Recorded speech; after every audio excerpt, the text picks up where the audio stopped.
Hello friends, मैं अखिल Jha property से। काफ़ी लोगों का फ़ोन कॉल्स और काफ़ी लोग मुझसे मीटिंग करते हैं कि जो ये पूरा पिछला जो तेज़ी है 2-3 सालों का, जो 2020-21 से शुरू हुआ था और अभी कंटिन्यू कर रहा है, तो क्या ये तेज़ी कंटिन्यू रहेगा भविष्य में भी, और इस तेज़ी के मार्केट में भी प्रॉपर्टी खरीदना चाहिए? तो मेरा जवाब ये है कि आप लोगों की मार्केटिंग पे ना जाएं।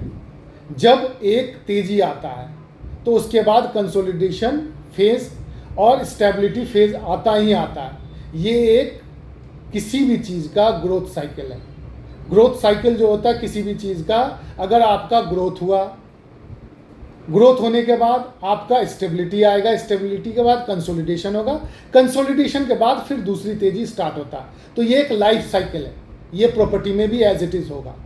तो पिछला जो अगर हम बात करें कि पिछले 3-4 सालों में कोरोना के बाद में ग्लोबली पूरे ग्लोब में पूरे वर्ल्ड में तेज़ी आई है।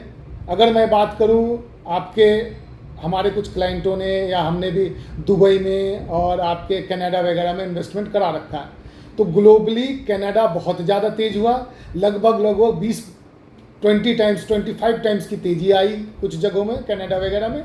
इंडिया की अगर बात करूं तो इंडिया में भी लगभग 10 गुना 15 गुना की तेज़ी तो हमने रियलाइज़ किया हुआ है। कुछ इंडस्ट्री में या कुछ आपके रेजिडेंशियल में काफ़ी ज़्यादा मार्केट तेज हुआ है।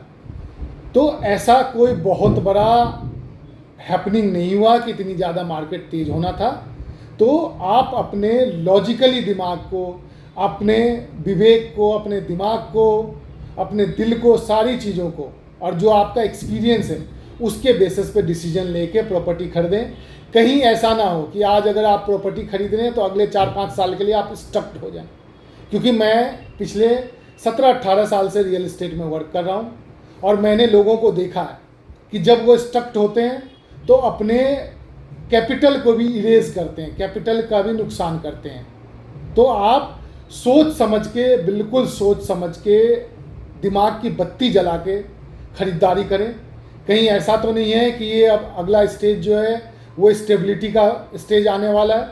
क्योंकि जब प्राइस कभी भी बहुत तेज़ी से ग्रो करता है तो स्टेबिलिटी आएगी ही आएगी, आना ही है उसे।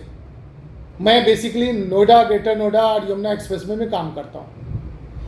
तो हमने जो देखा है, जो प्लॉट हम 25 लाख रुपए का बेचते थे यमुना एक्सप्रेस में, वो आज 2 करोड़ 2.5 करोड़ रुपया का हो गया। तो इतना बड़ा कोई हैपनिंग नहीं हो गया, या इतना बड़ा इंफ्रास्ट्रक्चर डेवलप नहीं हो गया, या इतना बड़ा एयरपोर्ट, कोई बहुत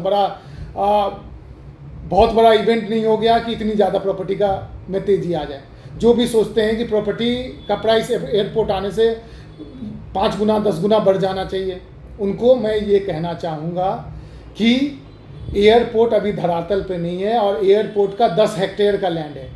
वो एयरपोर्ट अपने अंदर ही सारी एमिनिटीज़ वो कैटर करेगी। तो बाहर में आपको जंगल देखने को मिलेगा, आज भी जंगल है, हो सकता है 2-4 साल 5 साल तक और भी जंगल रहे। जब आपकी रजिस्ट्री शुरू होगी, सबकी रजिस्ट्री के बाद आपका पेनल्टी स्टार्ट हो जाएगा। तो आप सोच समझ के खरीदारी करें, बिल्कुल अपने दिमाग की बत्ती जला के खरीदारी करें। ऐसा ना हो कि आप अपने कैपिटल को इरेज कर दें।